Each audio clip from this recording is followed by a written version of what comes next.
Hello student. तो आइए आज हम लोग देखते हैं direction ratio and direction cosine, जिसको हिंदी में बोला जाता है द्विघात अनुपात और द्विघात कोज्यायन। ठीक है, तो देखिए जरा डायरेक्शन रेशियो क्या होता है। यहां पर अगर दिया है R vector is equal to A I cap B J cap और सी के कैप, ये कोई सदिश दिया है, कोई वेक्टर दिया गया होगा, तो इसके जो dr होंगे यानी कि द्विघात अनुपात, यानी कि यहां लिखना होगा dc of r vector, sorry dr of r vector. तो यहां पर ध्यान रखना dr ऑफ r वेक्टर होगा जो i cap j cap k cap का गुणांक दिया गया होगा, उसी को बोलेंगे dr ऑफ r वेक्टर, यानी कि a कॉमा बी और कॉमा सी, यही क्या होगा इस वेक्टर का dr होगा जो i कैप j कैप और k कैप के साथ में दिया होगा। ठीक है, इसमें दो कंडीशंस होगी। अगर दो वेक्टर पैरेलल है, कंडीशन नंबर फर्स्ट, ठीक है, ऐसे कर देते हैं नोट नोट और इस पर लिखते हैं फर्स्ट पॉइंट। अगर यहां पर क्या दिया है, दो वेक्टर पैरेलल है, यानी कि ए वेक्टर और बी वेक्टर, ठीक है, ए वेक्टर और बी वेक्टर यहां पर पैरेलल है, और ध्यान देना है ए वेक्टर बराबर दिया है a1 i cap a2 j cap a3 k cap, और बी वेक्टर बराबर दिया है b1 i कैप प्लस का b2 j कैप प्लस का c3 k cap, sorry b3 k cap b3 k cap. अगर इस प्रकार दिया हुआ है तो यहां पर ध्यान रखना जो इस i कैप का जो रेशियो है और j कैप का जो रेशियो होगा और k कैप के गुणांक का रेशियो होगा, वो कितना होगा, इक्वल होगा। यानी कि a1 divide by a2 is equal to a2 divide by b2 is equal to होगा c2 divide by sorry c3 divide by a3 divide by b3 होगा, a3 डिवाइड बाय b3 होगा। तो ध्यान रखना है कि कोई भी अगर दो वेक्टर पैरेलल दिया गया होगा और वहां पर जो i कैप और j कैप और k कैप का गुणांक है दोनों का, उसका जो रेशियो होगा वो क्या होगा, इक्वल होगा। कंडीशन कौन होगी, कंडीशन होगी जब दो वेक्टर पैरेलल दिया होगा तब। ठीक है, नोट सेकेंड, मतलब ये पहला कंडीशन था। Condition number second, condition number second में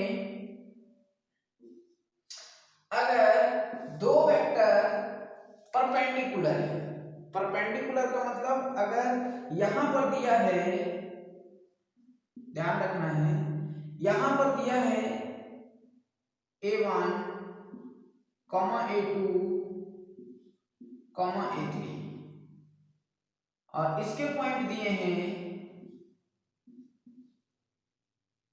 b1, कर दे इसको a1 b1 और c1, इसके पॉइंट दिए हैं a2 b2 और c2, इसके पॉइंट दिए हैं, यानी कि इसके जो dr है वो दिया हुआ है a1 b1 c1, ठीक है, और दूसरे वाले का dr दिया है a2 b2 और c2। तब क्या होगा, यानी कि a1 into a2 plus b1 into b2 फिर plus c1 into c2 is equal to कितना होगा, 0 होगा।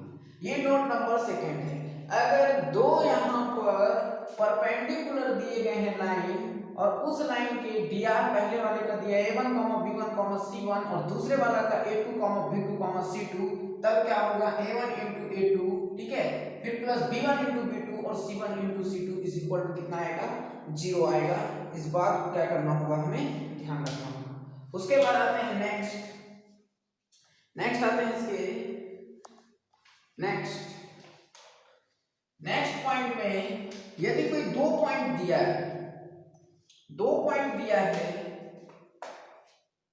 ए और बी, ए और बी, ए और बी, और यहां पर इसके पॉइंट्स दिए हैं A1 कॉमा B1 और comma C1, A2 comma B2 comma C2। ठीक है, इस पोजीशन में क्या होगा, इस पोजीशन में इसके डीआर क्या होंगे हमें जरा देखना होगा। तो सबसे पहले क्या करो, पोजीशन वेक्टर ऑफ ए निकालो।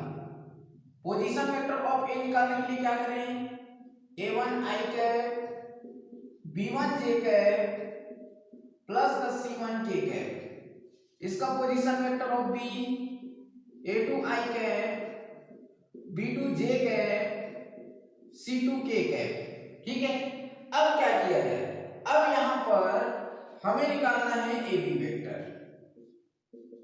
यानी कि पोजीशन वेक्टर ऑफ B फिर minus position vector of A। तो पोजीशन वेक्टर ऑफ B को पहले लिखो, यानी कि A2 i cap plus B2 j cap plus का C2 k कैप माइनस यहां से होगा A1 i cap B1 j cap C1 k cap. यहां से क्या करो, इसको i कैप को घटा दो तो कितना होगा A2 minus A1 i cap फिर plus B2 minus B1 j cap फिर plus C2 minus C1 k cap. तो यहां पर अगर हम लिखें dr of direction ratio, dr of AB vector, dr of AB vector तो क्या होगा A2 माइनस A1 फिर होगा यहां से B2 माइनस B1 और यहां से तीसरा होगा C2 माइनस का C1। ये ध्यान रखना है। तो dr ऑफ AB वेक्टर क्या होगा A2 minus A1 B2 minus B1 और C2 माइनस C1। इस पॉइंट को जरा ध्यान रखना है। तो ये थे हमारे डीआर। अब आते हैं डीसी। डीसी क्या होता है, डीसी मतलब होता है डायरेक्शन कोसाइन, जिसको हम लोग बोलते हैं हिंदी में द्विभुजाएं, डायरेक्शन कोसाइन, डीसी।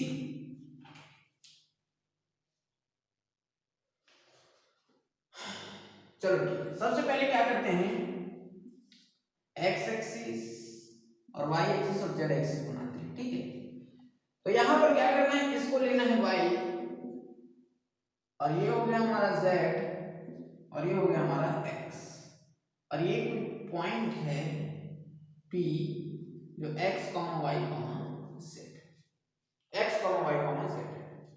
तो x अक्ष के साथ अल्फा एंगल, y के साथ बीटा और z के साथ गामा एंगल बनाता है तब। ठीक है, इसके मान लीजिए DC ऑफ वेक्टर मतलब direction cosine of any vector, ऐसा बोल कर लो। तो DC ऑफ वेक्टर मान लो L M M N, L M N।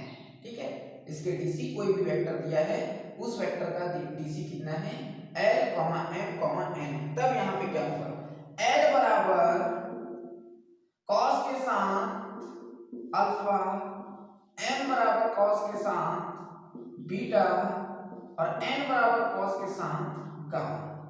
ये एंगल ये क्या करता है, बनाता है। ठीक है, cos हमें लेना होगा, cos अल्फा, cos बीटा और cos गामा बनाता है। ठीक, इस बात को जरा क्या करना है, ध्यान रखना है। अच्छा, एक बात और है, यहां पर एक स्पेशल केस लिखना है आपको, l square plus m square plus n square is equal to कितना होता है, 1 होता है।